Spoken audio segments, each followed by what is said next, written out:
Welcome back to Happy Hour Econ, where a comedian and an economist walk into a bar. I'm Lou Perez, the comedian. I'm Phil Magnus, the economist. I want to wish all of you a Happy New Year, and I want to wish you, Phil, a Happy New Year. Well, Happy New Year as well.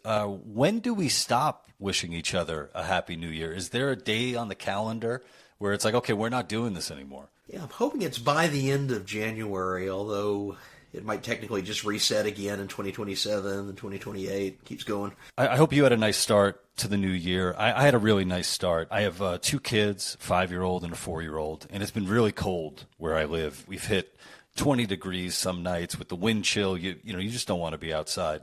And the other night, my wife and I are in our bed, and in crawl these two little guys, and we all cuddle under the blankets. And for the first time, I really just started to understand and appreciate the warmth of collectivism. There we go. For those of you who have no idea what I'm talking about, in New York City, Mayor Zohran Mamdani gave a speech.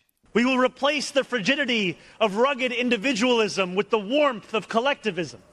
Apparently, a lot of people were upset with that. Phil, why would they be upset with that? Why, it sounds so great. Well, you think of the track record of collectivism. The gulags of the Soviet Union were not exactly a warm place. These are work camps in Siberia.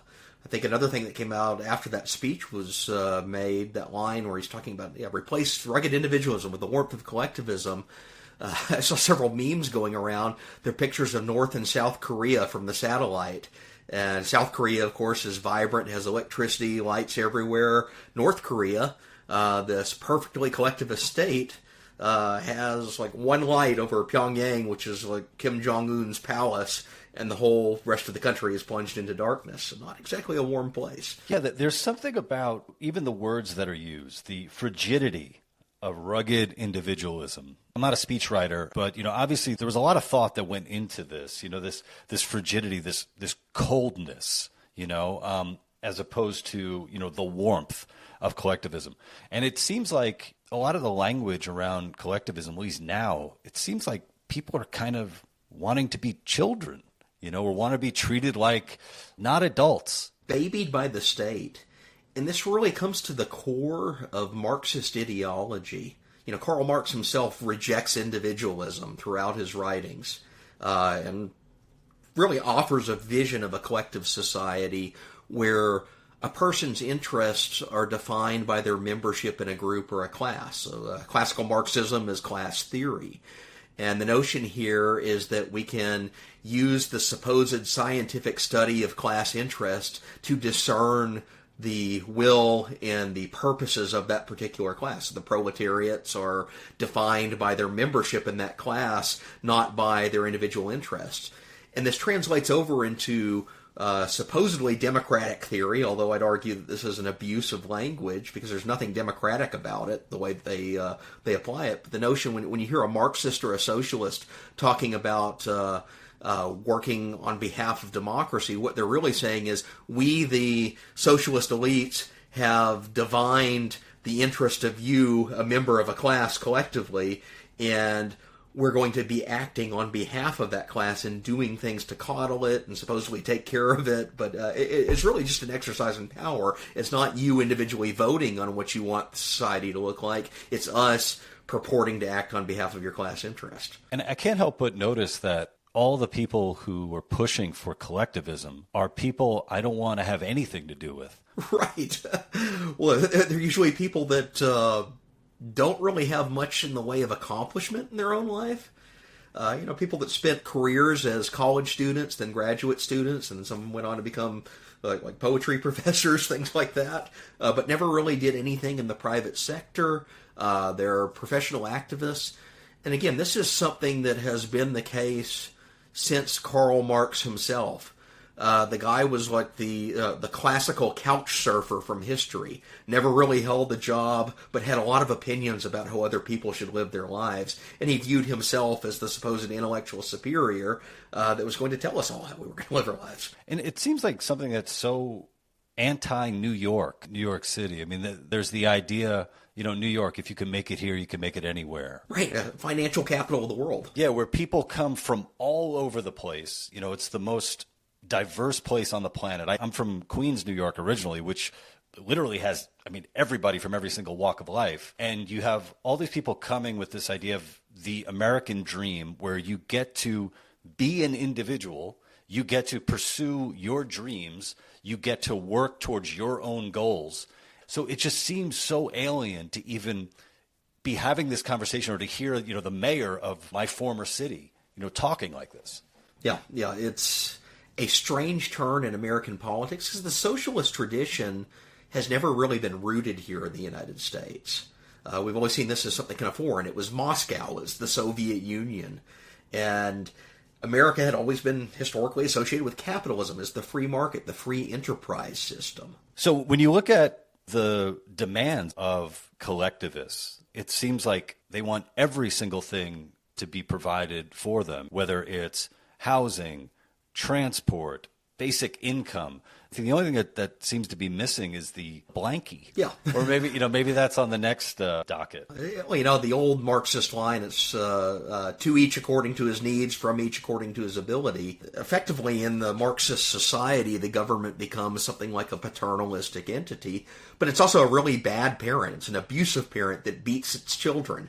It purports to provide all the necessities of life, but, if you try challenging it, or you disagree with something that it's trying to do, it's off to the gulag.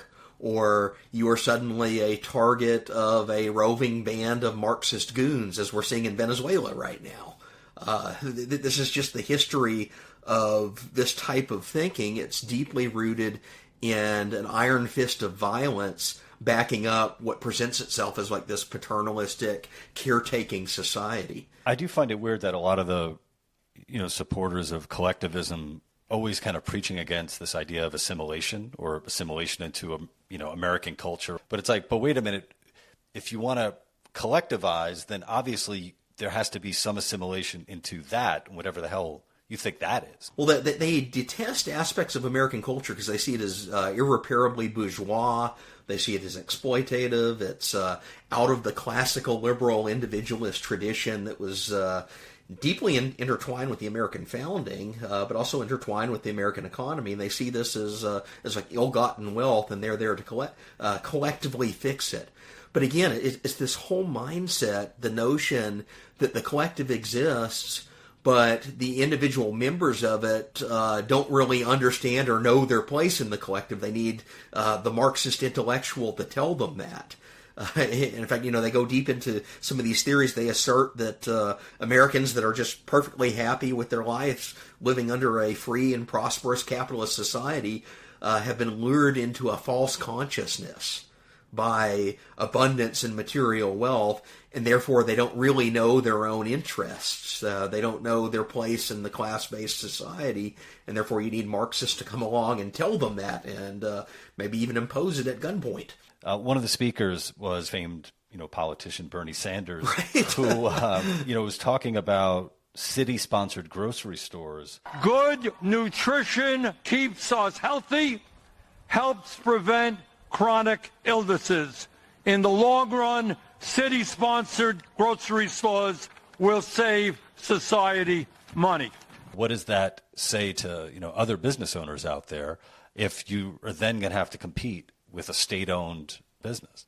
It's a way to drive people out of the market. That there's this weird obsession in the socialist world with grocery stores.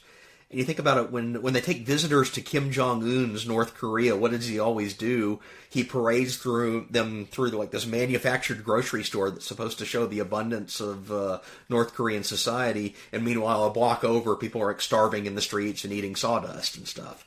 But this is, it played out in the Soviet Union as well. The propaganda agents of the Moscow government in the 50s, they'd always parade Western visitors in front of the one grocery store that seemed to be functional. But what's really going on behind the scenes is just a proliferation of scarcity because the government mismanages these things. It obviates the price signal that's necessary to tell people what consumers actually want, to tell producers what to actually bring to their store shelves, to make a functional transaction. And the reality that took place in the Soviet era and in the Eastern Bloc was not a state of abundance where there's these perfectly operating government grocery stores coming in and fulfilling people's needs. It was actually rationing by bread lines, rationing by standing there waiting and hoping that your butcher shop got its shipment of whatever it was offering that week, probably stale, old, rotten meat. And, if you got your ration, you were supposedly set to make do with it, but that was it. You take the price mechanism out of groceries and something else still has to ration the scarce resources, and it becomes standing in line, or it becomes you have a crony relationship with the bureaucrat that's in charge of the government-run store, and he's like handing you things out the back door before the customers are allowed in. But it's really not a good functional way to offer goods and products to society. So it's like a manufactured problem, this notion that there are no grocery stores in parts of New York. I still want to see that part of New York that doesn't have grocery stores. It seems like there's a bodega on every single street corner if you're walking around in the city. And yet this seems to be the strange fixation on them, as if they're going to come in and socialist planning is going to organize a basic functional need of society that no one's really asking for. Yeah, and I might be one of the few people out there who actually thinks that running a successful business, especially running a successful supermarket or grocery store, is actually really hard. It's actually really tough. I mean, just walk into a supermarket and you look at the thousands upon thousands of product that you have there. Some of it can sit on the shelves for a little while. Most of it, the stuff that you probably want to be eating, the produce, you got to get that out of there or it's going to go bad. How do you know what to carry, how much to carry? And then when it comes to pricing, it's like, how would a city-sponsored grocery store determine how much they're going to charge for the same products, right? I would guess they'd be the same products that they're carrying in all the other supermarkets. They're responding to signals sent by what consumers want. You place your order as a manager of a grocery store for this next delivery of fruits and vegetables, of produce, based on what you've been selling over the previous week and the previous month. Those signals from your customers are telling you what they want, what they desire to eat, and what they desire to purchase. And you have to actually make an educated guess based on that past track record that the patterns are going to continue in a future week. And you have to do it with a great deal of precision, often on very, very slim margins. And to think that this can be handled by a government bureaucrat, it's like taking the store manager out of the equation and replacing him with the person at the DMV.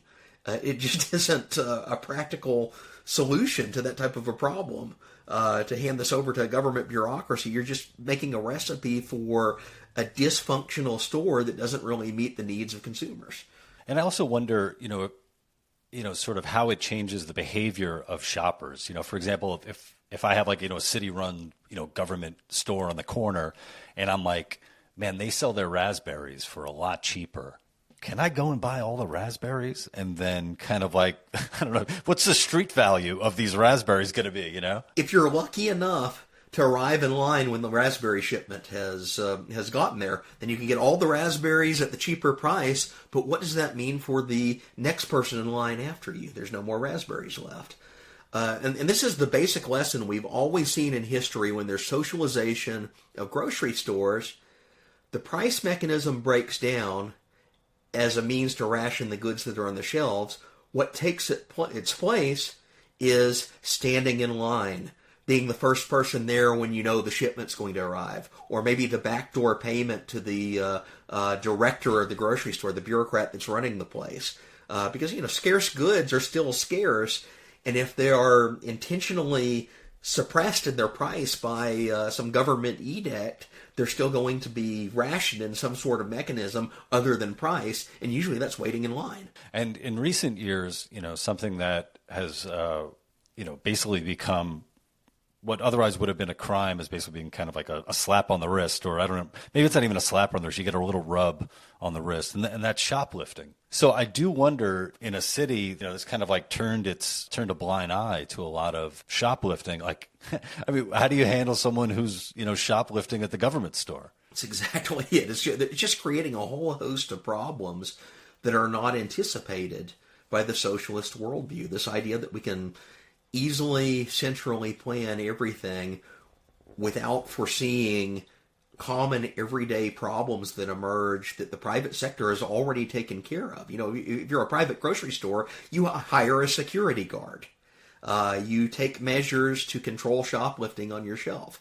Most private firms internalize that cost. You make it a government grocery store, well, you've created a policing problem. And that policing problem is either you have to station an officer at each of these new venues that you're operating internally, and that increases costs, or you let the crime slide, and it's like this devolution into some of the problems we've seen in major cities over the last few years when they've essentially legalized shoplifting and stopped prosecuting petty crime. Shoplifting suddenly spikes through the roof. And you start having to put basic products on the shelf behind security screens and cages. Everyone's walked into a Walgreens or a CVS to get shaving cream or laundry detergent or just basic goods that used to be out there on the main aisle in a major city. And now you have to push a button and wait for an attendant to come along and unlock the screen in order to get that good, because it's a shoplifting problem, the way that the government has mismanaged it. Yeah, and I don't think enough people talk about just the psychological impact stuff like that has. When you walk into it, when I walk into a store and I see so much stuff behind, lock and key, I really don't want to be in that store. Well, it means I'm going to go home and I'm going to click a couple buttons on a computer and then Amazon will deliver it instead.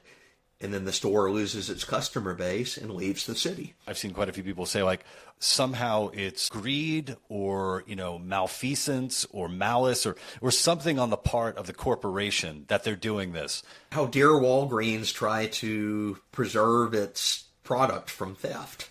It's just a bizarre mentality. And what's being missed there, economists will call this a transaction cost. It's a transaction cost that has been imposed on the consumer, the regular shopper that walks into Walgreens or CVS or any of these chains. Now you have to push a button to wait for the one store attendant to come around who's trying to serve 12 different customers by locking and unlocking these cages just to get to the product. Because shoplifting has been legalized in a lot of these major cities, it means that the consumers themselves are bearing the cost in their time and their inconvenience and the trouble they have to go through just to get a basic item that, 5 or 10 years ago you could have walked in, gotten off the shelf, and taken to the cash register. One of the items on the new mayor's list involves rent control. Phil, can you define it for us? Yeah, so rent control is, again, it's another economic concept. It's effectively a price ceiling. What it says is that the government is going to come in and mandate and fix a maximum amount of rent that can be charged each month on your apartment or your condo or your dwelling space. And as a result, the market mechanism for rationing dwelling spaces is now capped by that maximum. In New York City, I know examples of people who are paying like $80 a month, $80 a month to live in New York City. Yeah, they locked in their rates in 1978, and that's what they're paying still. So it's a classic example of a bureaucratically managed price control. You've imposed the ceiling on dwelling spaces, but at the same time, these dwelling spaces are all owned by somebody else, and that's where it really creates kind of the problem, because the landlord, the owner of the building, is now stuck with a large set of his or her inventory that can no longer function in a marketplace because it's subject to these bureaucratic rules that have been locked in, including people that have gamed the system by taking advantage of that $80 rent they paid in 1978 that's still in place. Or today, they actually have no new mechanism or incentive to improve upon the building, because if the city's going to come in and say, any new apartments you put into circulation, we're going to rent control them as well. What do you do as a landlord? You back away from that. The gaming of the system is such a great way to put it, because you have the gaming being done by individuals. And when it comes in New York City, you have rent control and rent stabilized, right? So rent control, if you get one of those apartments, your ghost will not go to heaven because you have a rent controlled apartment. So your spirit is going to stay in that house and you're going to haunt that house for forever. I mean, there have been so many instances, especially in New York City, of celebrities movie stars having rent-controlled apartments. You know, people who are able to afford mansions, the elite who themselves are kind of taking advantage of this system. It's one of the effects of rent control is it takes viable property out of circulation, out of the marketplace for real estate, out of the marketplace for options to lease from. So essentially you put this cap in on maximum rent prices. Well, that has two effects on it. You still have to ration the number of apartments that are available through some mechanism, and if it's not the price, something else is going to step in and ration it for you. Well, you've artificially pushed the monthly rental price of an apartment below its market clearing rate. Well, there's going to be an overabundance of people seeking those apartments and not enough apartments that are offered at that artificially suppressed rate. So suddenly you have a housing shortage. Effectively, because of rent-controlled apartments, you have a housing shortage. The other effect is if you're not allowing the housing supply to increase because you aren't allowing building, there's NIMBYism, there's all sorts of regulatory codes that inhibit new construction. And then on top of that, if anyone that gets into the new construction building knows that there's this threat that they're going to be put under a rent control regime in the future, you know, what's their incentive to enter into that market? So it's a self-perpetuating, exacerbating problem. The fact that you have this price control in place, it actually means that no one wants to enter into the market to supply more apartments, and there are too many people seeking apartments because the price is held artificially low. And I've been seeing inside these apartments, rent-controlled or rent-stabilized apartments where flooring is chipped and tiles are all out of whack, and there are holes in the ceiling and stuff. Well, think about it. If I'm a landlord and I am trying to attract a customer base in an open market, there are multiple margins I can compete on. One is offering the best price, try to entice people in there by good rental rates and discounts. But another thing is to upgrade the facilities, make sure it has nice amenities in the building, maybe has a fitness center or a swimming pool, or it's been recently renovated, has new paint on the wall, new carpet, new flooring, new tiles. I keep the building in a nice condition because I'm competing with other landlords to try to draw people to my facility. But if I can no longer operate on the price mechanism margin, that also means it changes the different margins that I can compete on. And one of the things that a rent-controlled apartment landlord may do is start to defer basic maintenance if they know they cannot make money on that building. They know that they have tenants that are forever locked in at the 1978 rate of $80 a month. Why would you go in there and repaint the apartment or fix the tiles or change out the light fixtures? Because clearly you're always going to have someone wanting to rent at $80 a month because it's been so vastly and artificially suppressed. There's really no mechanism there to entice the landlords to try to upkeep and improve their building because they're going to get customers no matter what. There's such a shortage. There is something, too, like past few years, especially since the, are we allowed to say the word COVID? I don't want us to get dinged for it. But since those years, since the bad years, since 2020, we had all of these rent freezes. And what I always find interesting is that when people are calling for rent freezes, they're never calling for freezes on, say, property taxes or insurance. Right. So you're going to freeze the rent at these levels, so there's only so much that the landlord can take in, but yet all of these other charges are going to be going. All the burdens are still there. Yeah, the landlord has to pay a full tax bill. The landlord has to meet code specifications for upkeeping their building, has to face the full burdens of ownership, but isn't able to do anything on the customer side because they're locked in at the ceiling. And, Milton Friedman used to point this out. He always made the analogy. You could take pictures and put them side by side of a rent-controlled city, apartment buildings, side by side with apartment buildings in a war zone. In a city that had been bombed out, like after World War II, or in conflict areas today. And sometimes they're actually kind of indistinguishable, because what the rent control process eventually does is it just causes the landlords to pull out of the city. They'll abandon the buildings entirely if they're no longer able to meet basic maintenance needs because their income is capped by the ceiling. Well, it's no longer economical to even offer buildings up for rent. So what do? You abandon it. You leave the city. You sell the property at a loss, and next thing you have is it's like burnt out apartment blocks in Detroit, which could also be burnt out, bombed out apartment blocks in a war zone. And that was, Friedman was always saying, put them side by side. You can no longer tell a difference. The quickest way to ruin a city, to subject it to blight, is to put in rent control and drive out economic productivity from the sector that is providing housing. I've seen quite a few critics say landlords, they knew what they were getting into. They were taking a risk, and it's like, well, let's talk about risk, okay? There are risks that, you take into account, like, hey, if I happen to have a tenant who refuses to pay rent for such a whatever period of time, here are my recourses that I have. I could do evictions, et cetera. Most people who get into real estate don't think like, oh yeah, just one day, the mayor or the government is going to say, no collecting rent. Yeah, or evictions are no longer allowed. That's exactly it. And it's now like an honor system or something that your rent has to be paid and you have no recourse if someone violates their contract. That's what makes things so scary and kind of up in the air, is that you would think that what would generally be like the norms of doing business are kind of being thrown out the window, it seems like. No, exactly. There's the warmth of collectivism for you, is we're going to collectively tell businesses that they can no longer operate as businesses, and they essentially have to follow the rules dictated to them by City Hall.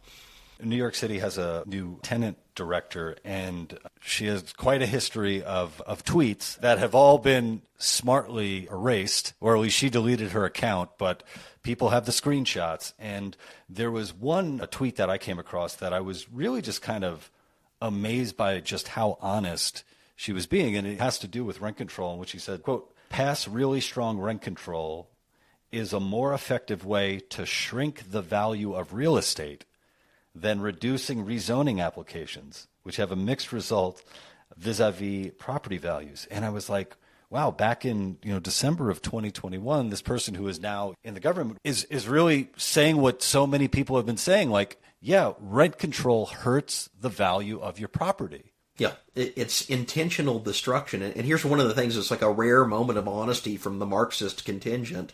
They're so fundamentally anti-capitalist. They're actually about degrowth and destroying wealth. And that includes sticking it to the landlords just because they're landlords. They're part of the bourgeois. They're part of the bad guys that need to be driven out. And it's not like recognizing that, hey, housing is a need and landlords are actually providing a service to society. It's asserting that we just want to destroy wealth for the sake of destroying wealth. And there was a word that you brought up, the word blight. B-L-I-G-H-T. I don't know why I had to spell that out. It's kind of dreary, dismal term, but yes, it's absolute urban blight. Blight has, often been used in cases of eminent domain. In cases where the government has said, we're going to step in because this is a blighted community, this is a blighted building or whatever, and we're going to take it over. And what we have here now seems like, I'm like, am I becoming a conspiracy theorist? Where it's like these new changes to, rent control, et cetera, are going to lead to blight, and they're going to then, kind of offer up the opportunity for the state to come in and say, okay, we're going to take that now.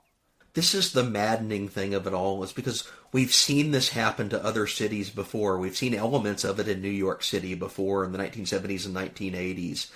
It's a repeat of the errors of the past under the guise of just flowery, fluffy language from people that really don't seem to know what they're talking about, other than that they distrust and hate capitalism. They want to tear it down. I guess in a weird way, it kind of brings us to the end. One of the lessons that I've seen of this whole rent control push, or the warmth of collectivism and the frigidity of rugged individualism, it's given us proof that Ayn Rand villains are real. And they're actually running some of our cities. These what we thought of as like these bad caricatures of evil government actors that are just bent on destruction of prosperity. We're actually seeing people espouse that. So in some ways, the clowns are in control. unfortunately, and this is a pattern that's happened in other cities before, it never ends well. And the question is, just when do we recognize that this error of destructiveness of government involvement in the economy is just a spiral downward toward urban blight? Yeah, and I think there's something to be said, too, about, if you're an adult who basically wants all of your needs taken care of, you effectively want to be treated like a baby. Well, babies sleep in cribs, and cribs themselves are they're kind of cages. Kind of prisons, little prisons for babies. You're effectively saying, like, this is how I want to be treated. You're stuck forever in your rent-controlled apartment at $80 a month, but the heating doesn't work, the tiles are falling apart, and the paint's peeling. The warmth of collectivism. Thank you guys so much for joining us this week on Happy Hour Econ for your weekly shots of reality with your chaser of sanity.